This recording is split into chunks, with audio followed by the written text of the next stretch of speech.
Hello, my name is James Salvatierra.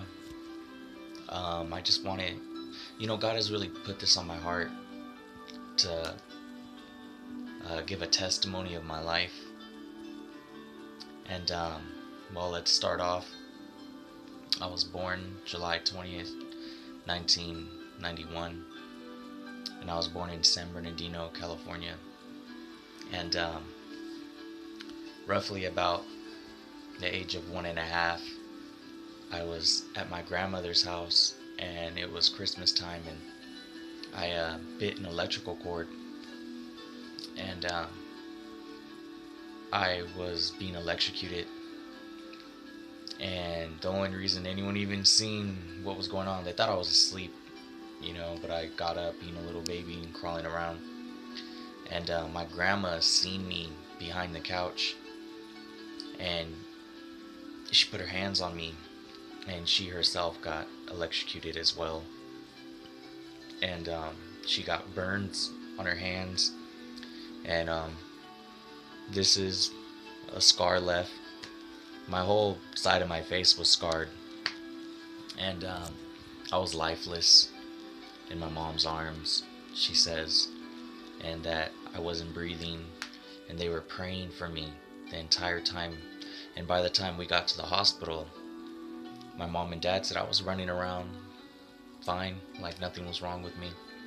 And the doctors, when they were looking at me, they couldn't find any exit wounds from where the electricity would have gone out, because when electricity goes in you, it has to go out somewhere, and they couldn't find any exit wounds, and they think that this might have to do with my grandma having wounds on her hands. But they were gonna leave me disfigured because my family was poor, and they said you don't have the money to have the operation that we think you need, and basically told my parents this is as good as it's gonna get. And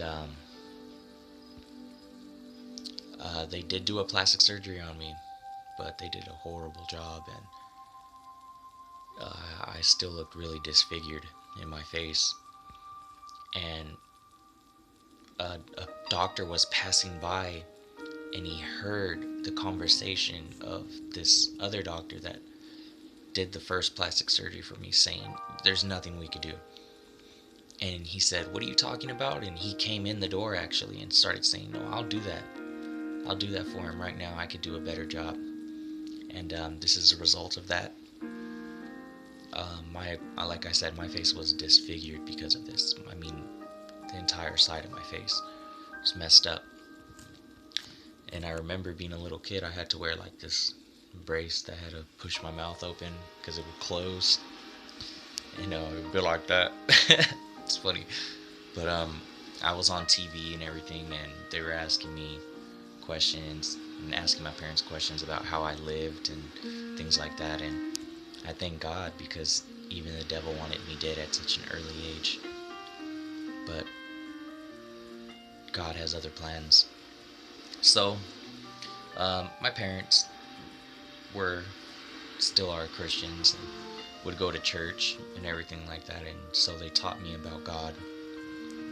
And ever since an early age, I always wanted to just serve God with my heart and love God, and I would seek Him and just pray for people and things. And some traumatic things happened in my life while I was little.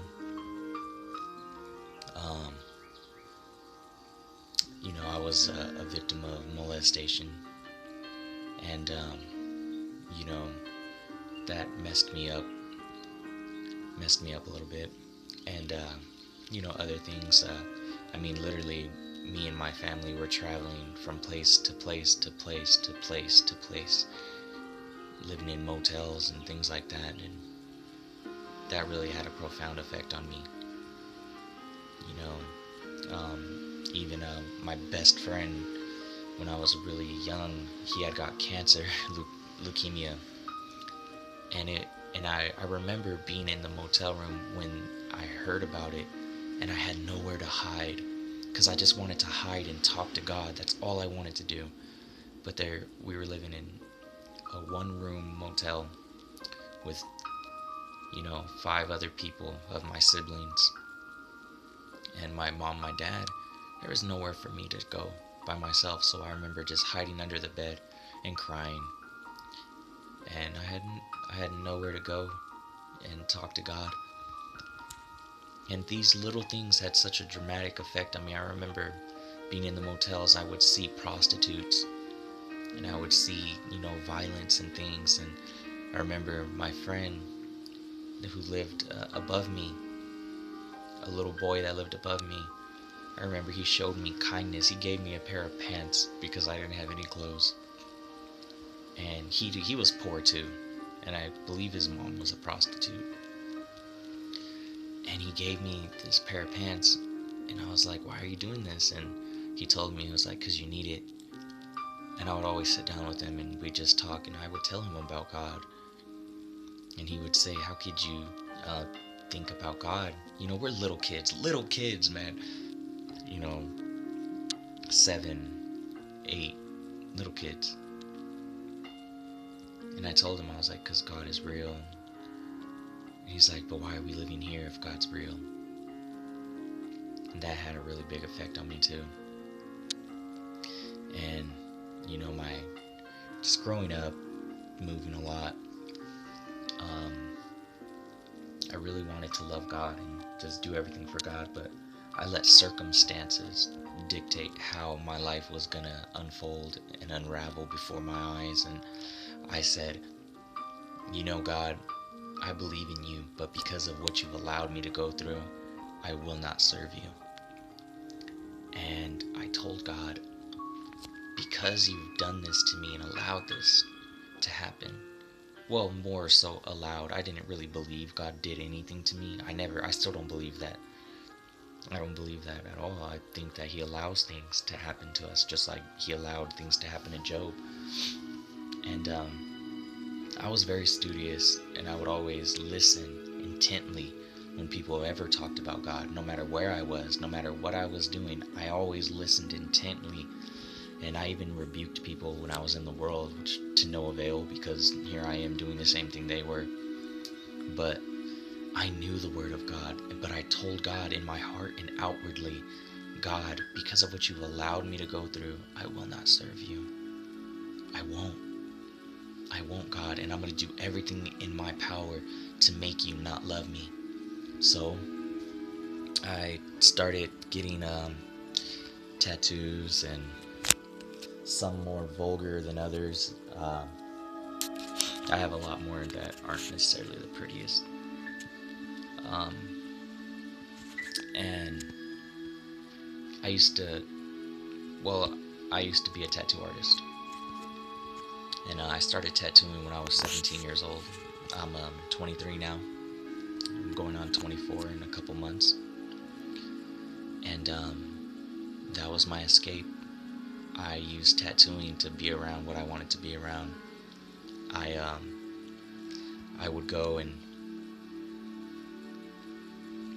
tattoo for drugs and tattoo for housing. I just left my house, and I was doing really good at one point in the world, at least when I was living away from my family and stuff. I got a car. Some man gave me his car, literally gave me his car. And these people wanted me to take over mortgage payments on their house. They wanted to give me their house and just let me pay the mortgage payments, which was like $800 a month. And they were going to give me this house. But you know what? God took me away from that. And I got arrested, and I went to juvenile hall. And God even had mercy on me there and got me out. And all the people I was hanging out with were just real messed up, man, and they were all seeking one thing or another, and I had the answer, but I wouldn't give it to them. I knew in my heart what they needed, and they needed Jesus, but I was so bitter towards God that I wouldn't even tell them. And And when it really came down to it, I got so frustrated, and I would just tell him, you know what, you just need to talk to God. And they'd be like, what are you talking about? You're like totally the opposite of a Christian. You're the opposite of talking about God and love and stuff. How are you going to tell me that? And I would tell them, because I know the truth. I just don't want to believe it. I don't accept it, but I know it's the truth. And they would just look at me so puzzled, like, if you know God is real and he knows you and you know all this stuff in the Bible, why aren't you serving him? And I would tell them so bluntly, because I don't want to. That's why. And, you know, I even got to the point where I was trying to find out if God was real or not.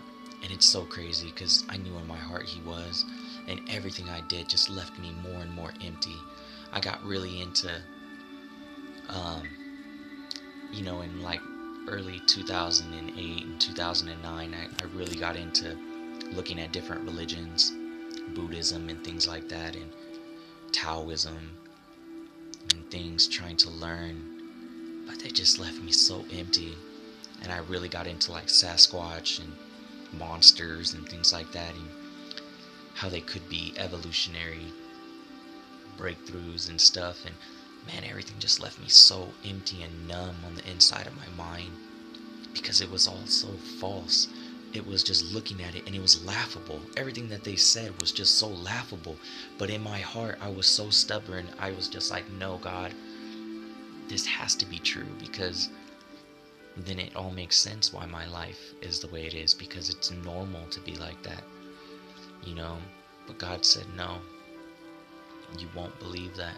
And it was so hard to believe that lie. I mean, it's hard. You have to have faith to believe in evolution and to believe in all these other things. So secretly, I basically said, you know what, God, fine.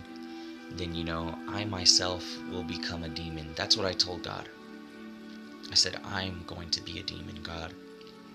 I'm going to be something you hate. So I did some real horrible things, in life. I did things that I'm not proud of. But I just kept trying to do things to make it so I myself wouldn't care about my own life. I mean, I laughed at people that got hurt and things like that. I hung out with people, and I encouraged them to make, chaos, and to promote division and things like that. And it was crazy, because I knew God was real, but I was just faking people out, telling them that I never said I didn't believe in God. That's something I've never told anyone. I've never said that. But I would say, and you believe in God? Okay. Well, there's other things that we can do. And I used to tell God that I'm going to create a way to get into heaven without dying. And how foolish is that? I mean, that's exactly what the people did in the Tower of Babel. Let's ascend to God. That's what I told God. It's so crazy. I was saying I was going to make some kind of wormhole, and I was going to make some kind of weapon that makes wormholes, so that when God is using one of his hands to stop the wormhole, I'll activate another wormhole so he'll be occupied. But how stupid is that? I mean, God is all-powerful, omnipotent. I think I said that word, where he's everywhere. He's all-powerful. He's all-knowing. He knows me. And even if I were to somehow create that, it doesn't matter. It says God